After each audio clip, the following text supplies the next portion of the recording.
Welcome to Beers with Contractors. Terry. Hey, we have been complimented by our producer, Chris, today that our lighting and frames are on point. They are. And how long did we take to set up, Terry? Dumb luck. We It is literally just dumb luck. threw the damn cameras out, turned the lights on, and said, let's go. Yeah. I I think it's important to draw the distinction between skill and luck. And this is a perfect example of dumb luck. Well, I can't remember what the saying is. If I get this wrong out there, sorry. It's like the harder I try, the luckier I get. I think Zig Ziglar said that. So, it only took us 118 episodes to finally, flip a switch, and then maybe it's AI making the adjustments and all that. So now the real test will be if the next podcast we are just as good, or we revert back totally 180. We're starting to look like we're on a tube television, like we're 35 millimeter, the 8 millimeter. That's what grainy. Somehow it's grainy. Actually, we'll probably look like the old safety training videos that we used to have to watch in the early 2000s before, when we got jobs in construction. Those are good. Yeah. Well, cool. Well, today I've been getting hit up more and more about this, and I figured we kind of talk about this when we're just sitting around the couch, typically after. And it's funny, we've even looked at becoming partners on some real estate deals together. Yep. And this concept of partners has come up so much. Surely it's come up in your stuff. Yes. I mean, you get approached by people all the time, right? Yeah. No, have had business partners in the past, and still have business partners in some ventures. But yeah, no, it is as stressful as dating. Well, hold on. So that's where I have had business partners in multiple ventures. And not all of them are bad. I know there's a lot of business coaches out there that'll tell you, like, hey, most business partners, they land in failure or separation or conflict or things like that. And I've had those. Yeah. But also I've had a lot that went really well and we're still partners. And I think, like, we're seeing more and more, well, if you're a startup or a smaller company, there's a lot of folks that, they bring on partners because they want either capital or assistance with a certain part of the business. And well, in fact, I know that one of, or two, maybe 3 or 4 or 5 of the deals, your business partners with family. How many of those you got going on, Terry? Oh, with family? Yeah. Excluding my wife. Yeah, excluding your wife. Right now, none. Oh, I thought you and your dad were on a land deal. Well, but I mean, there's like family, and then there's like direct family. Like, you say family, I'm thinking in-laws. Yeah. Like, can't get rid of the wife, can't get rid of the dad. So I figured today could be some good conversation around pros and cons around partnerships. And I think it's better to even understand, like, most of the time we do partnerships in a small scale because it's like, well, you're good at that and I'm good at this. You want to partner up and we'll start a business together. Yeah. And you typically your buddies, or you get along, or in another aspect, your family. But now that I've been at this a few years, I think 3 years, I'm into it 3 years now, like, in my career. Just kidding. I found out that there's a lot of different levels of partnership. That's good to go through these. And by the way, if you're out there and you're exploring a partnership, I think it's first identify, why do you want a partner, or why do you need one? Because want and need is 2 different things. And I know that you and Carrie have partnered in a lot of real estate ventures because the end goal is to leave assets to your kids. Right. And obviously cash flow producing assets. Correct. No liabilities. And that is out of the box a great example of why, you guys have a partnership. Yeah, we end up having the same end goal, which is identified early on. I think, be it you're talking about a partnership with a spouse or a partnership with someone else, you identify what that end goal is. You're crystal clear on it. Everyone agrees from the start. But then there is also a shared value in understanding what each other is going to contribute. And with your spouse, it's an easy conversation. You understand what they can do, they understand what you can do, and it's not like you're walking into something blind that you might do with maybe a buddy or a acquaintance or someone else. Well, and actually, we should just cover that first. Let's just talk about family partnerships. And you have a different side of it than I do. Yeah. Well, first and foremost, I think the most common in the trades, especially home services, is a familial or a family partnership where we're going to start and run a business together. And to be clear, just so you guys know, my foundation repair company, when we started, it was my wife, myself, and my brother. And also Sydney's brother was in on that too. So we actually had 4 family members in this partnership. What we did where most get it wrong, and you can go back and listen to me, heck, Drake and Chris could probably remix one episode where I talk about operating agreements, just an hour long about operating agreements, is we set up our operating agreement from the get-go before formation. And we all agreed on it. And I don't mind to share this here, but, Sydney and I, we owned 85% of the company. And the remaining 15% was my brother and my brother-in-law. Well, okay, so that gives first the equity shares of the company, which most never get that far. Right. It's like 50-50, spit on your hand, shake, and then let's crack open beers and let's talk about what we're going to do on Monday. We're going to go finish that job for Miss Johnson, whatever. And also, like, in that operating agreement, there will be a deadlock or a conflict.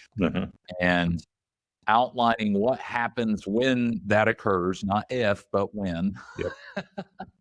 And who has the deciding privilege or vote to say, no, ultimately this decision falls on my plate. Now, you could write in your operating agreement that in the event of a conflict or a vote, you have to have consensus, meaning everybody essentially has to come out of there and agree.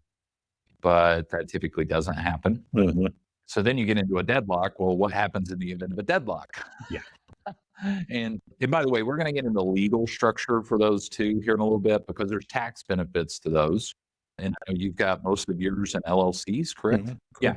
So, but I think that's the number one thing is having some serious conversations. Because think of you probably think of maybe one of the top musical bands of all time. Look, name a band, Terry. Jackson 5. Oh, Jackson 5's awesome. There we go.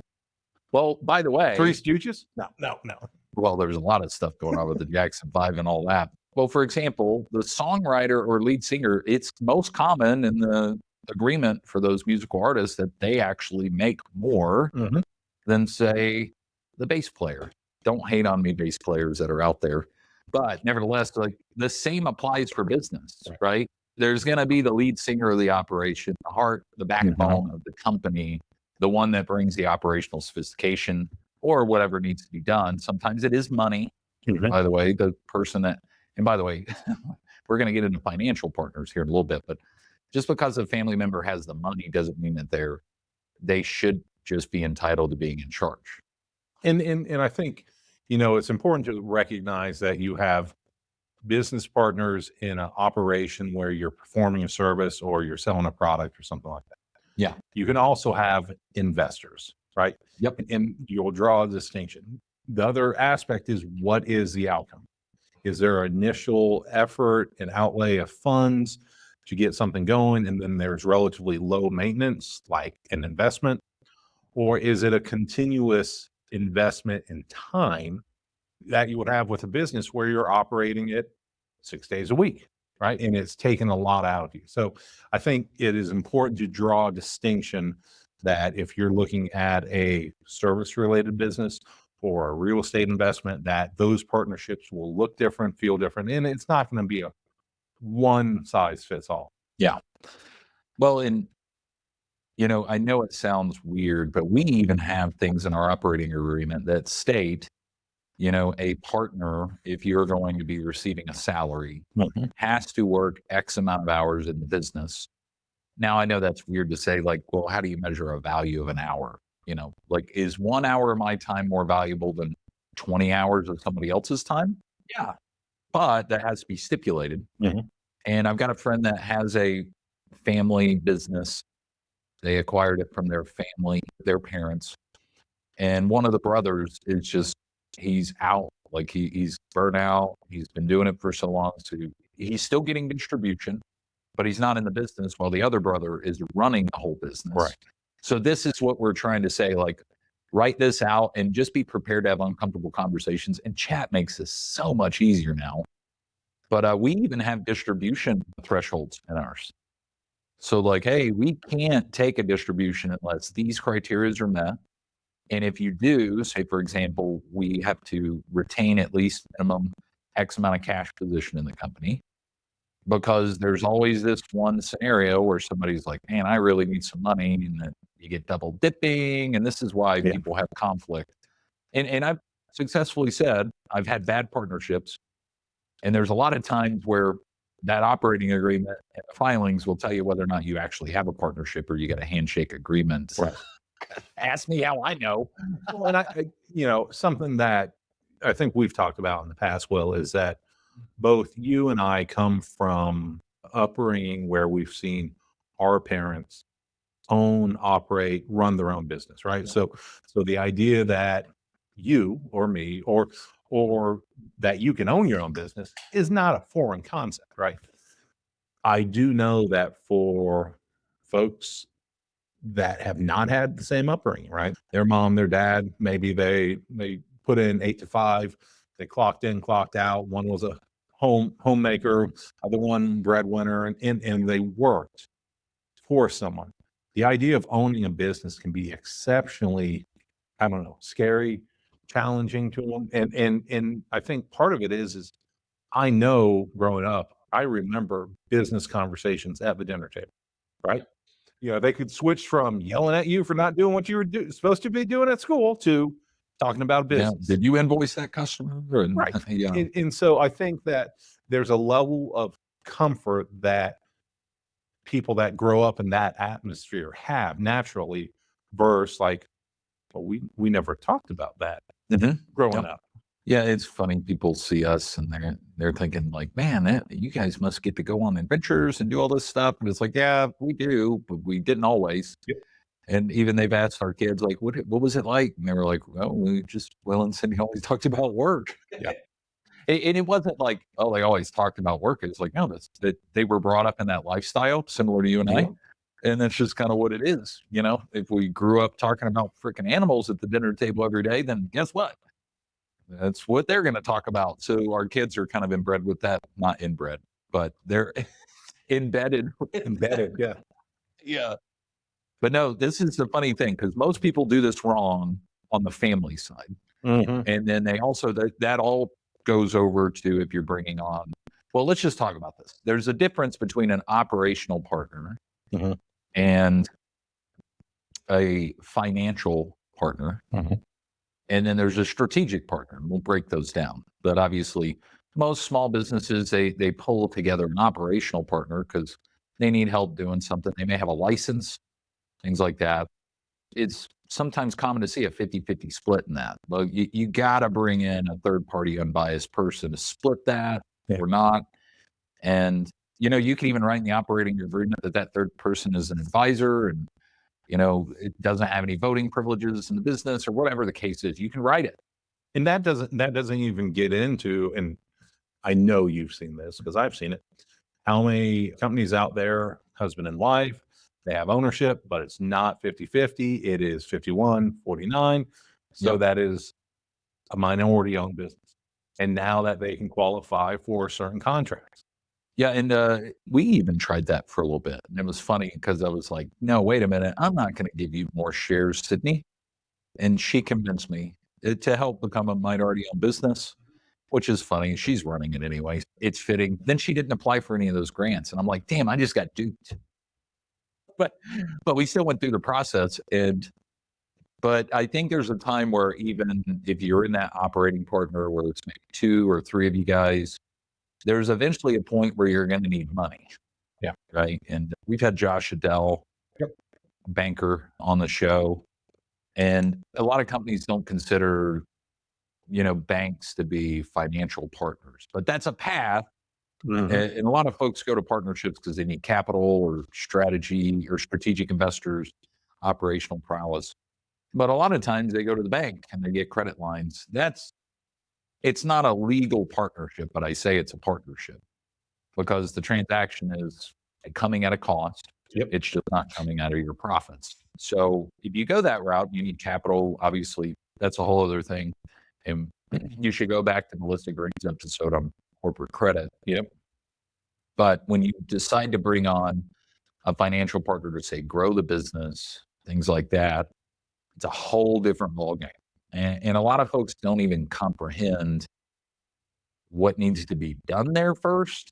But also, I think a lot of people dive into those typically from, what I say the 3 F's. Have you heard me talk about this, Terry? No. Friends, families, or fools. where they're like, hey, I just had something mature and I'm sitting on a bunch of money here. Yeah. And I want to invest in your business, right? So I have done this and I've seen other businesses do it where somebody sold their business and then they're trying to put money out there and they invest in a small, call it owner operator outfit, small electrical company, plumbing outfit or whatever. And they don't even bring the sophistication to it. They just outline things in weird ways. So I have found that financial investors in a small home service, and we're not getting to PE yet. Like, let's just separate this out. We're dealing with private, angels. They're typically called angel investors. Right. And angel investors typically are million or less in the financial world. You can see some that go above that, but not typically in home services. But they want some return out of the business and can bring capital to you. And there's a lot of them, and me included, that we came from the trades. We had success in the trades. We got some cash out of it, and we want to invest that in other verticals. So before that happens, well, in like, for example, we were talking about that property up in Guthrie. And so we would probably tie that up into an ownership LLC, right? And this is where a lot of folks get it wrong, is they don't house the ownership of the company and the right. The disclaimer here: we're not legal counsel, we're not attorneys, but I'm speaking from experience here. They don't house the ownership of the company in the right way. Right. And so, like, if we partnered on that property in Guthrie, it wouldn't be owned by Will. It would be owned by Will and Sydney's S Corp, right, which is owned by a trust, right. And I'm not saying you got to go layering up the company with all this, but just like our partnership, well, what happens if I own 40% of that property, and then I get hit by a bus because I was drinking too many beers with my buddy Terry. Yeah, who pushed you in front of a bus? Yeah. Well, what happens to my 40%? Does that mean you're business partners with my crazy cousin that, ends up getting? So these are the weird things that you got to outline with these folks. And having those conversations, having the conversations about what you do, having that operational agreement, and it forces people to have those conversations they don't want to acknowledge, they don't want to have, because they don't want to accept their fate, they don't want to accept their mortality, and I think when you look at it, so many people will hide behind, say, oh, that's good, I trust you, this, that. You can do all that. And I think the favorite thing, and I know you guys have it set up, when you start looking at financial planning for when you or your wife or both pass on, right? No one wants to have that conversation because no one wants to think about that, right? Yeah. Well, you're not doing it for you. You're doing it for your kids. So suck it up, do it. And you're doing it for your partner. So I'm doing it for my great grandkids so they know who the hell I am. But then again, we're on the internet now, bro. Like, we're going to be here forever. And they're going to see old granulated, pixelated screenshots of us drinking. But no, let's go back to that, because I think it's important to understand when you bring on a financial partner, first off, it shouldn't be out of desperation. Because if you're bad at managing money in the company and you're in charge of managing now a boatload of cash to grow, you're probably not going to be very good at keeping records of how that money's spent, or what's called the deployment of capital. So before you even explore a financial partner, figure out whose hands are on the wheels and ask for help if you can. Yeah. And then the other part about that is what are they bringing to the table other than just money? And if you are out there and you're a contractor looking for capital and you're deciding rather than going to a bank, you're going to go find an investor, you have no idea how much private money is out there in the world. And there's a lot of folks, especially in trades right now, there's tons of money moving to the trades. Yep. We're having a conversation today, like, yeah, AI is taking over the world, but you know what? AI is not going to crawl under a house and glue up a pipe on a leaking faucet, So like there may be that point at some time, but no, it's not going anywhere. So like what value do they bring?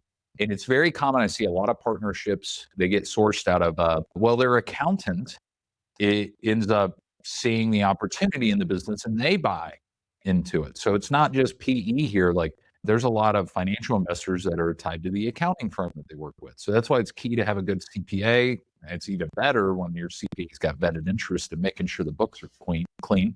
But also meaning what is expected also from, do you, on your paperwork, are you and Carrie managing members or one managing member, one member? I think we are both listed as managing. Okay. So I'll tell you a nightmare story. This just happened 3 weeks ago. Company here local, they've got financial partners in the business, essentially 2 operators and 3 financial partners. Well, they came in and started saying, hey, you need to do this. You need to change this. You need to lay these people off. And I said, well, what did you do? And they were like, well, we did it. And I'm like, why? And they were like, well, because they're our partners. And they told us that we needed to do it. And I said, show me your operating agreement. And by the way, I'd already read it a few months before. The people in the business, they were the managing members. They had all the authority to decide or say no to that partner to say, no, time out. We're not changing anything. There's a reason we're the managing partner. Right. You park the money in the business so I can make you money and I'm going to give it right back to you. And that was a good example of where a strategic partner wasn't really vetted. They were just a source of money. Uh-huh. And then even that financial partner came into the business, creating a ton of disruption, not respecting who's in charge. Or the agreement. Yeah. Yeah. And man, it turned this company just upside down. I was asked to kind of read through the documentation and share my knowledge on it. But, ultimately, if you've got a strategic partner, they need to know the rules of the game too. Mm-hmm. And if you don't know the rules of the game, then you don't know what questions to ask on that other end either, of like, well, does this person with $100,000 know the game? Or are they going to come in here and, tell me how to operate my business and take away my business if I don't do all the right things? Well, and I think that's the other aspect, and both you and I know it to be true, that just because they have money does not mean they're smart. Hey, wait, I'm just kidding. Yeah. I thought that was a jab. No, but all right, tradies, I know lead generation has been top of mind for all of us this last year and going into 2026. So let me put you onto a marketing team I actually trust, Greenbaum Steyer's Strategic Marketing Group. And oh yeah, they're friends and network affiliate of ours, but I'm telling you straight, these guys are different. Most marketing agents, they've never worn boots. They never dealt with seasonality, weird leads, price shoppers, no shows. Mrs. Johnson calling you back 3 times because her basement feels wet. Greenbaum Steyer's was literally born out of a successful foundation repair and waterproofing company like mine, so they actually understand how our businesses work. They've been doing this since 2017. They're a full service branding, websites. They convert with SEO, compounding over time, traditional media buying, and of course, lead generation that makes the phone ring. But the big thing is strategy. They're focused on helping you overcome what's holding you back, tighten up your systems, and hit real goals, profitable goals, and not just some vanity metrics and pretty reports that you can brag about at some conference. So if you're tired of guessing, tired of wasting money, and you want a team that knows contractors and knows how to drive results, go check out Greenbaum Steyer's Strategic Marketing Group. Tell them Will and Terry sent you. Their website's greenbaumsteyers.com. That's GREENBAUMSTIERS.com. I'll put it in the link. Keep grinding out there, tradies. you understand that these individuals, and while I say that they're successful, especially if they built it themselves and cashed out or liquidated out. The fact of the matter is that success in one area of business might not always lend it to success in every area of business or every field. And I know it sounds cheesy, like when we hire an employee, we check references, right? Mm-hmm. I've done this directly and indirectly, but when I look at getting into business with somebody, I check other business partners that they've been in business with. And I ask them like, hey, when things went wrong, not if, because things always go wrong in business. Like, and they always go wrong in partnerships. Like nobody's living under this like rainbow where everything's fucking great and dandy, right? It's never, there's times when you lose money. There's times when the gains are so good that people start to think about greed and things like that. So all of it exists. So actually calling on that financial partners, like previous partners, and asking like, hey, what were the circumstances when things went wrong? How was it handled? And people that are a part of successful partnerships, they're not afraid to answer those questions. They're not offended. No. Like I've never had somebody, now if they did, they're like, why are you asking these questions? I'm like, oh yeah, this is not going to go well. Right. Or I'm sorry, I can't discuss that because of legal terms. Yeah. But is it tied to an affidavit that's got this other person's name on it and a case number? Yep. And I know it sounds weird. Just go ahead and Google the partner.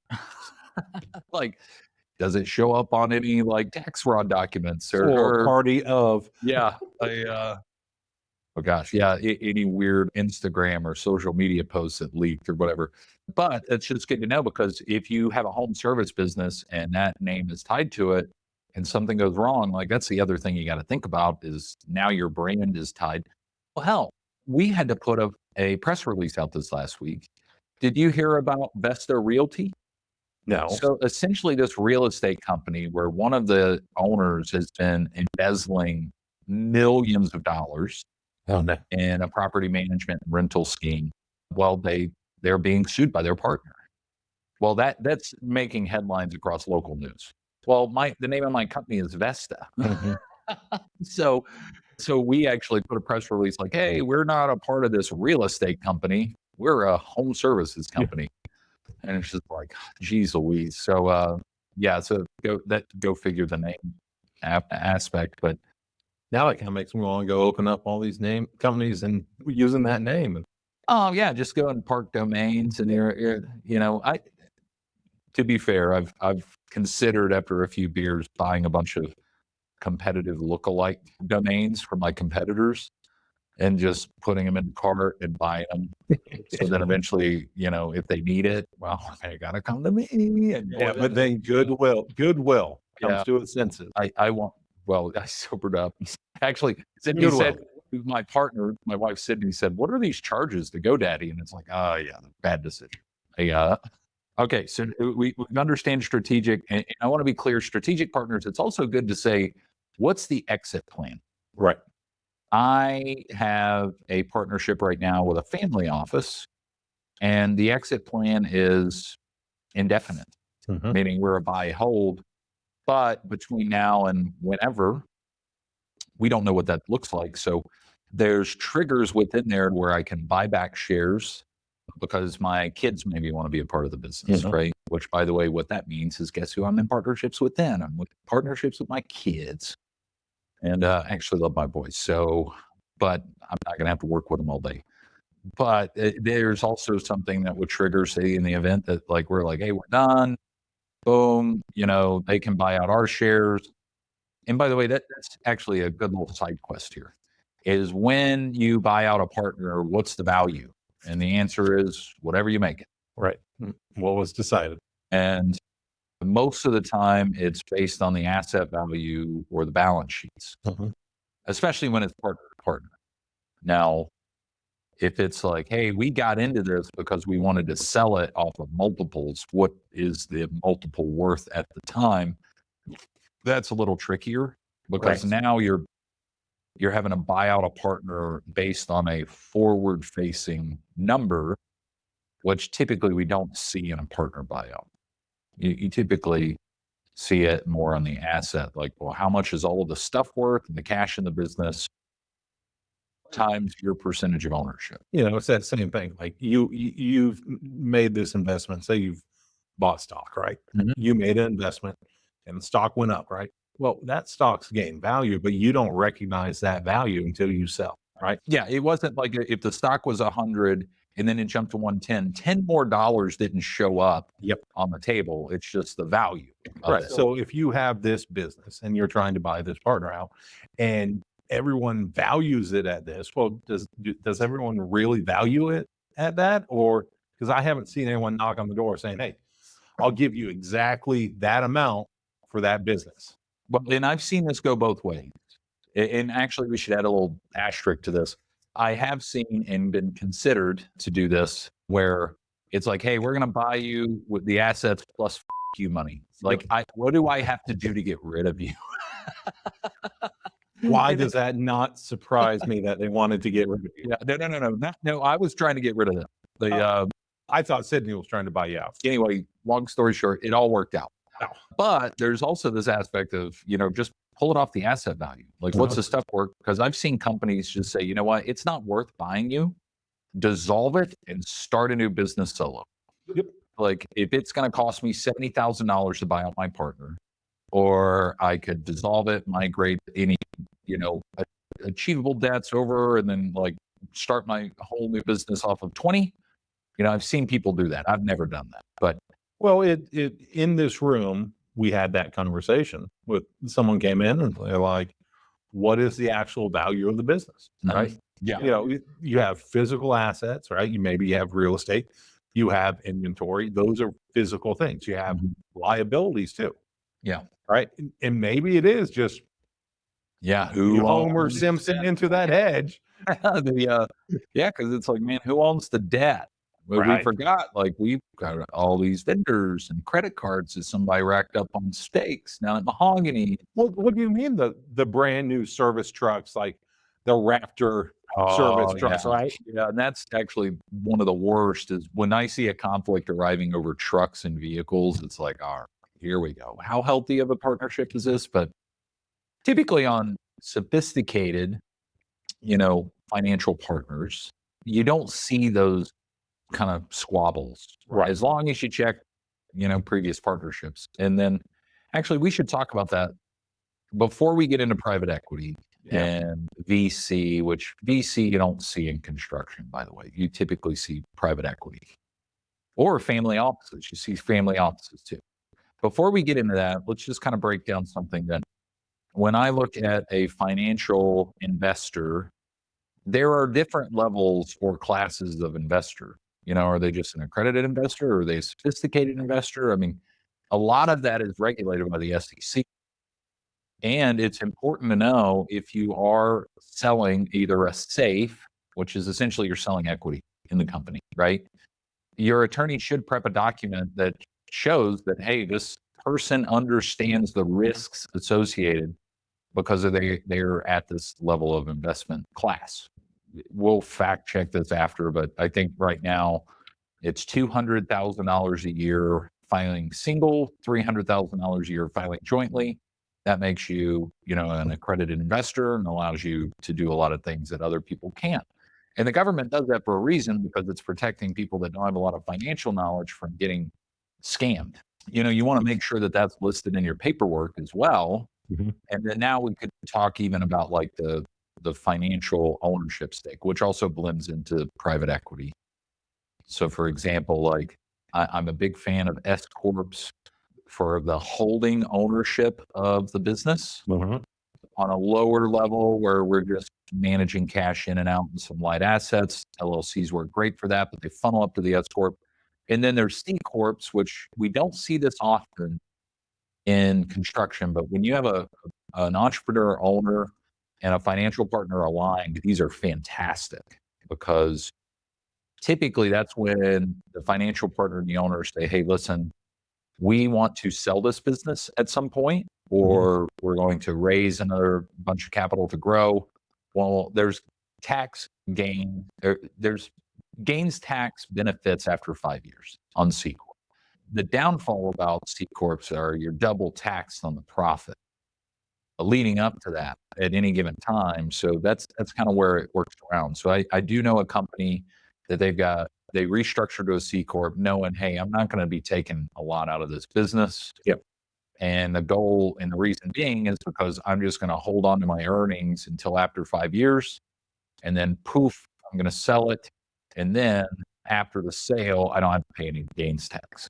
I think it's important to say here, and this is, public service announcement, that, when you are making these decisions, you need to engage a real estate, or you need to engage a business attorney. You need to engage a CPA. You need to engage individuals whose entire career is based on making these choices. Yep. You do not just need to listen to a 30-second blip.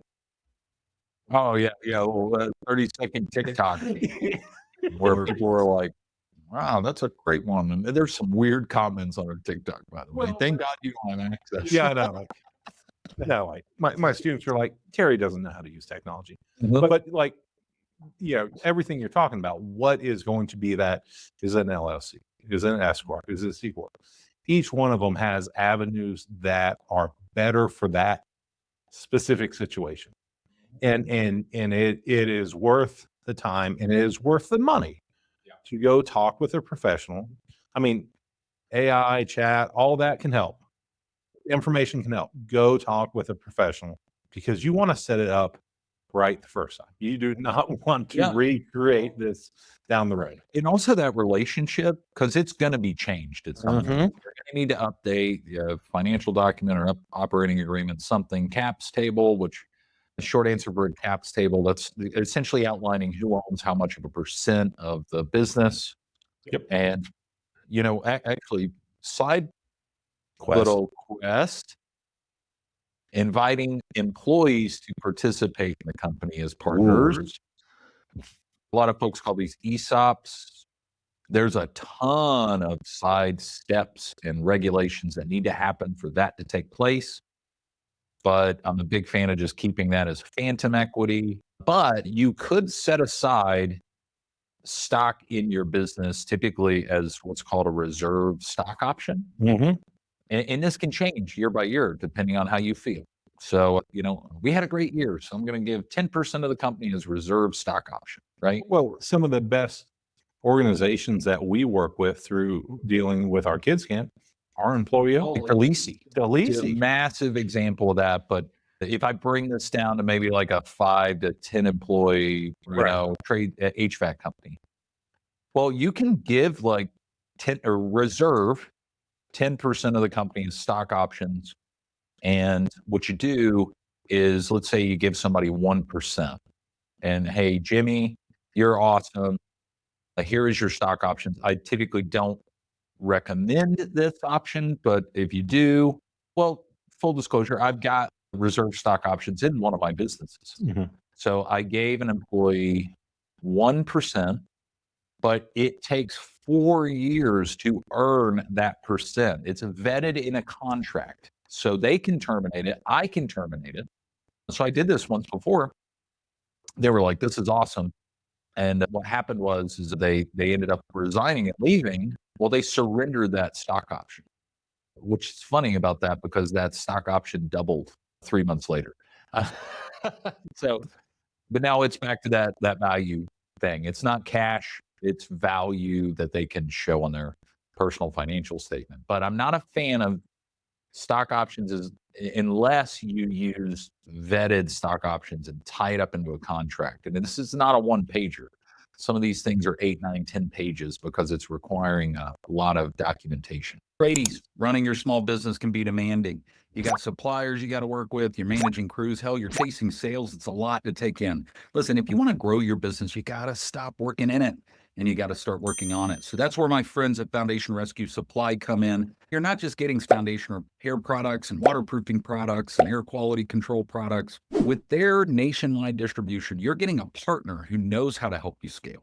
And that's why I use them. The Foundation Rescue Supply team has industry knowledge that'll help make your life easier. You get the tools, the trainings, the systems that you need to move the needle. You want your sales team to close more leads? Done, because they have the proven process for that. You need your crews to work smarter, not harder? Done. Their installation training will get you out there and rocking and rolling in the field. With Foundation Rescue Supply, you're not just buying materials here, you're buying a better business system that they have helped create. And you sell more, you install more, and you grow your team. So the bottom line is this: you get best industry pricing, you get field productivity on track, and you get more revenue out of everybody on your team. So this is your chance to step up, scale up, and thrive. If you are ready to make that happen, head to foundationrescuesupply.com, check out their catalog, and speak to my friends, their team, how you can take beyond the products with your company with Foundation Rescue Supply. To be clear, the only employee-owned stock options I have in this podcast are the empty beer cans that I'm selling for scrap value. That's right. Oh man, we still haven't started stacking them up in the background. So now let's talk about private equity, which a lot of folks, I had a great conversation with a good friend of mine this morning on the awesome 3-office business in New Hampshire. Okay. And we got on this topic, like New Hampshire? New Hampshire, and he doesn't have an accent like that. Really? He's not one of our 5 to 6 listeners. I'll get you, Chris, someday coming out. And we're going to get you in this studio one day. But anyway, private equity has a weird perception in home services right now. They're either the devil or they're great, right? No in between. But man, they come in so many different shapes and sizes.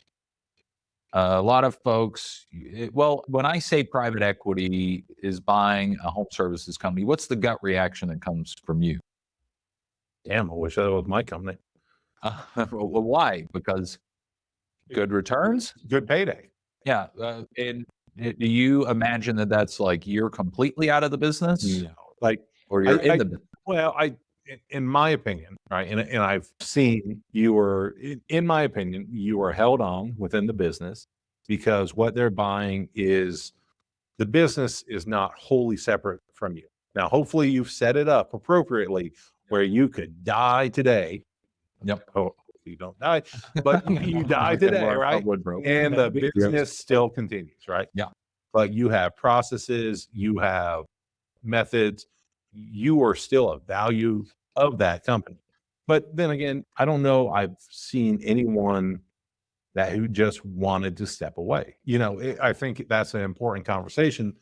And you've talked about this. When you have private equity come in, right? Are you just looking to make an exit? Are you done with that business? Or are you looking to say, hey, I need additional capital to take that next step to become that 800-pound gorilla in this market where you're able to do what you want to do? Well, that's the interesting thing, because you talk about they keep the owner on. Uh-huh. They come in all shapes and sizes, and not all of them are like that.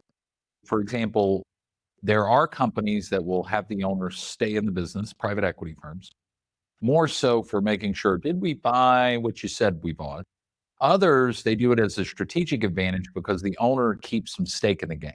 Mm-hmm. And we've had Jeff Gablesberg here. Yes. Actually, there's the koozie right there. You got to hold up the Jolly Go koozie, just so everybody knows. Love Jeff. And I want you to hear this. So Jeff sold his business. We need to have him back on just to talk about this. You mean part 2 that should have taken place? Yeah. But he's busy, and you're going to hear why. He kept anywhere between 18 to 20% in the business, and then sold part to this private equity firm that's building a platform, which is a collection of companies. Just this, March 2026, Oak Hill Capital has agreed to acquire Guild Garage Group, a major rapidly scaling aggregator of residential garage door repair companies, for over $800 million. So really, Jeff's retention of ownership in that business just multiplied. Yeah.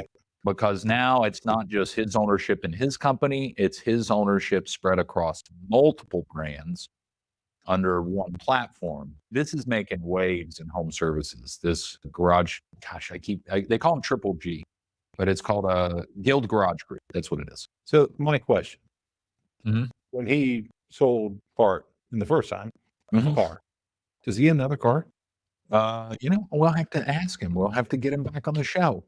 Of all the questions, I think that is the one burning. Yeah, he's got Tiffany, the blue Lamborghini, which if you want to hate on Jeff for that, you don't know him as a human being. He's a great person. He's been dreaming about that since he was in a broken home back in his teenage years. So that was a dream fulfilled for him, but he's still going to be in that business. There's other private equity firms that they're like, hey, here is your cash, off you go. Like, we don't want you here, which is common. And actually, I even met a group this last week that they behave like a family office. They're a buy hold private equity strategy, which is not common, but they're out there. So I even have relationships with private equity. In the event that I want to buy my partners out, I built those relationships. And that's the one thing I think that could probably come out of this with partnerships is go ahead and dig your well before you're thirsty. You don't know what you're going to do. But it's one of those where, hey, if or when that happens, now I have 5 different options to pull from. Well, and we've had multiple guests on, and you've seen it. Someone gets bought out. They have a non-compete for a certain amount of time or a non-compete in a certain area. That time expires, or that area, they move to a different area and do it again. Do it again and do it better, do it bigger. He passed away this last year. Robert Baxter Electric out of Edmond did that exact thing. He got bought by a group and then he sat around for a year and a half and then it expired and he started up his own electrical company again. And the company he sold at first was Baxter Electric. And then his new company was Robert Baxter Electric and damn near same logo, all sorts of things. But God love it. Robert was a great person and a human being. But I mean, I would do that too. Like, and you get bored. You already did it once. Success repeats itself, But I have those relationships. So in the event that for whatever reason I said, hey, I don't like the direction my partnership's going. I have financial resources available to me that aren't solely my own to be able to purchase out my partners and move in a different direction.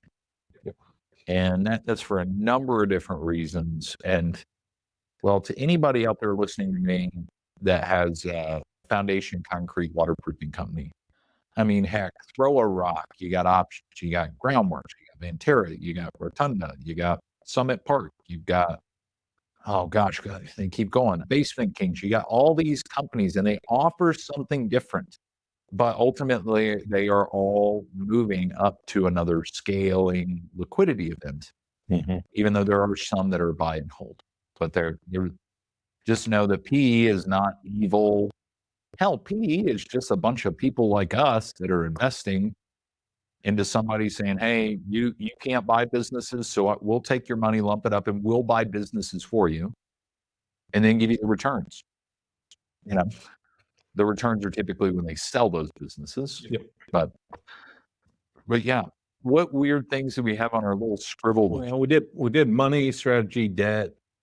Terry and I are working off of like stick figure sheets today.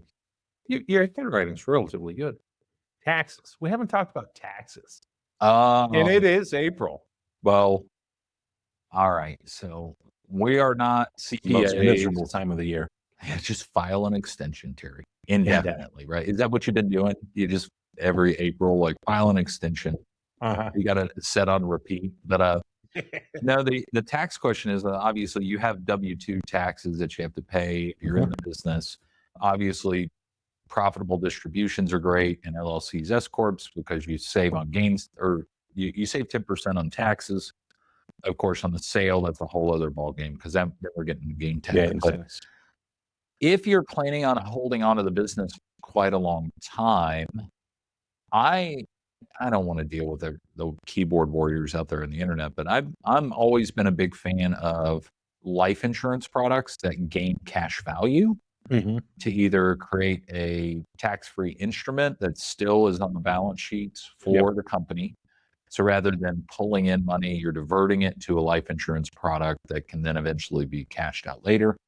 You still have to pay taxes at that point, but it's building value. But we talked about the C corp.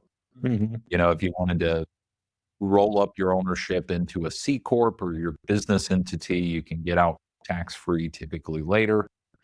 And then there's even ways, if you are an S corp, there's other ways where you can roll over the investment into real estate, which we need to just have another episode of. Let's talk about Terry, how he says he's not smart, and then we talk about real estate, and you realize how fucking smart Terry is, even after 3 Yingling flights.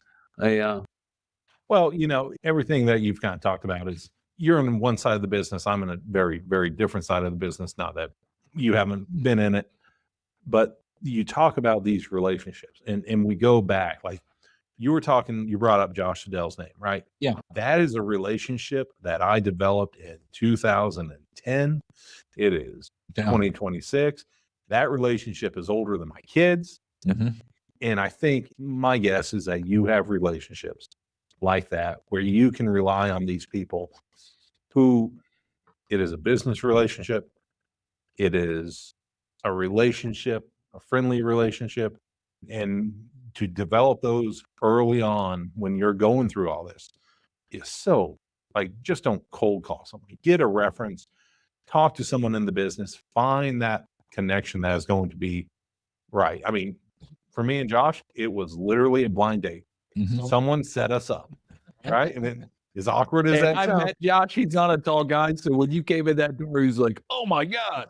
No, and actually, this is something that we should talk about that we didn't have in our stick figure notes today. 5 notes. Yeah. Is, if you feel nervous talking to certain people, the bank's not going to do this, like Josh. But if you feel nervous about, a bank shouldn't. But don't be afraid to push a non-disclosure agreement to somebody, being like, hey, if you want to talk about this stuff and explore this, I'm going to need you to sign a non-disclosure. I mean, to that point, I have walked into Will's office and someone has said, Terry, we need to give you a non-disclosure agreement. And if somebody takes offense to that, they're not your partner. No, they're just not. Actually, the firm that I met with a few weeks ago, I actually offered up like, hey, before we start anything, in my other conversations, it's always been kosher that I sign a non-disclosure agreement. So I was offering to sign their non-disclosure agreement because I knew this is how the game was played. And it's not a game, it's protection. Yeah. So, that I do that often where I maybe have a business in the office and I'm like, hey, if we're going to talk about numbers and you just want my guidance, it's probably for the best that I sign a non-disclosure agreement because I have a podcast and that shows that I'm not going to tout your name all over our 4 to 5 listeners. Yeah, I often drink while being recorded for posterity. And I think we've both learned that protection in all forms is a good thing. By the way, before we close out, did I tell you about the funniest thing I saw in Italy a few weeks ago? It was at a cafe. It said, in case of emergency, break glass. And in the middle of it was a condom. Yeah, well, the Italians. We were talking about partnerships, and then all of a sudden I totally ADHD'd out. And that's where we end. So anyway, no, we could definitely have more and more conversations around this. Obviously, Christian Olsen's been on, Martin Holland's been on. We've had Matt Jones, the attorney. Like, there's so much, but I think the reason this is so important is the opportunity is so big in the trades as a home service contractor now that this is going to come up at some point. Yep. And you might as well use this as a checklist, but you're right. Just put the team together, the dream team, the CPA, the banker, the tax professional, the attorney, and just put them in a room. They're paid for that, right? Well, and that's the thing. I think it's important. Like with home service right now and the amount of investment and money that's going into it, you might not think you're operating $1 million, $2 million, $5 million company right now. But people out there might see it as that. And so it is important that you start looking at it as if you are operating that company and you take the appropriate steps to get the pieces in place so that when you do hit that mark, when you do have that, I mean, the first thing private equity is going to ask, I know this from you, when they come in, what are they going to ask to see? Well, they're going to see the financials. Right. And so if your financials are not in line because you've been doing them. Yeah. Right. Well, and that's the other thing is they typically don't come in. It's just an email like, well, the first thing we need to do is, see the financials. What numbers are we talking about here? And, there's due diligence. We could go into that later, but I think if you are out there and you're exploring a partnership, there's nothing wrong with the 3 Fs, the friends, families, or fools I mentioned before. Families are so common. And honestly, I love family-owned businesses because they can grind. Yep. They got something. Well, you and Carrie do this. Sydney and I have done it. Man, we got something we got skin in the game. Yep. But it's when conflict happens that we always worry about, well, I haven't talked to my cousin Jimmy in 3 years because we had a partnership that went sour, and it's like, man, it's not even worth that. It's good to have those conversations. But anyway, we appreciate you guys for hanging out with us and Ron over here for another episode of Beers with Contractors. So we will see you guys next week. Peace. See ya. And that's a wrap for today's episode of Beers with Contractors. We hope you enjoyed our chat as much as we did. Before we say our final goodbyes, a friendly reminder. Beers with Contractors encourages responsible drinking. If you choose to enjoy a beverage during our time together, please do so in moderation and only if you're of legal drinking age in your country or state. Furthermore, the advice and insights shared in this podcast are for informational purposes only. Always consult with professionals and experts in your field, and be sure to follow local laws and regulations regarding licensing and permits. We're here to help, entertain, and inspire, but your safety and compliance are important. So, as you head out into the world of construction and contracting, remember to build responsibly and make decisions that stand the test of time. Thanks for joining us today. We'll catch you on the next episode of Beers with Contractors. Until then, cheers to your success.